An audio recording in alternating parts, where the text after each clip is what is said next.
সাইয়েদনা মুসা আলাইহিস সালাম জিজ্ঞেস করলেন, ইয়া রাব্বি, আল্লাহ আপনার কি ঘুমে ধরে না? আল্লাহ বললেন, কোনো কথা বলা যাবে না, দুইটা গ্লাসের ভেতরে পানি নাও, পানি ভর্তি গ্লাস নিয়ে তুর পাহাড়ের উপরে দাঁড়াও। সাইয়েদনা মুসা আলাইহিস সালাম দাঁড়ালেন। আল্লাহরে আবার জিজ্ঞেস করলেন, আল্লাহ আমি জিজ্ঞেস করলাম কি আর আপনি করতে বললেন কি? আল্লাহ বললেন, কথা বলো না, যা বলেছি তাই করো। তো মুসা আলাইহিস সালাম কিছু বলতে পারে না, পানি নিয়ে দাঁড়িয়ে রইলেন।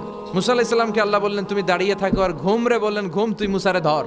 ঘুম যে এবার সাইয়েদনা মুসা আলাইহিস সালামকে ধরেছে। উনি ঘুমের ধাক্কায় আর থাকতে পারে না, একবার ডানে যায় আরেকবার বায়ে যায়। ঘুমের ধাক্কায় হঠাৎ করে কাত হয়ে পড়ে যায় আর গ্লাসগুলো মাটিতে পড়ে খান খান হয়ে ভেঙে যায়। আল্লাহ ডেকে বললেন, মুসা বেশি কিছু হেফাজতের তো দায়িত্ব দেই নাই, শুধু দুইটা গ্লাস হেফাজতের দায়িত্ব দিয়েছি। ঘুমের কারণে এগুলোর হেফাজত করতে পারো নাই, ভেঙে খান খান হয়ে গিয়েছে। আমি যদি তোমাদের মতো ঘুমিয়ে যেতাম তাহলে পৃথিবীর সাথে সূর্য লেগে, সূর্যের সাথে চন্দ্র লেগে গোটা মহাবিশ্বটা এভাবে গ্লাসের টুকরার মতো খান খান হয়ে যেত রে মুসা। এজন্য লা তাখুযুহু সিনাতু ওয়ালা নাওম, আমার ঘুমেও ধরে না, ঘুমের আগে যে তন্দ্রা আসে ওইটাও ধরে না।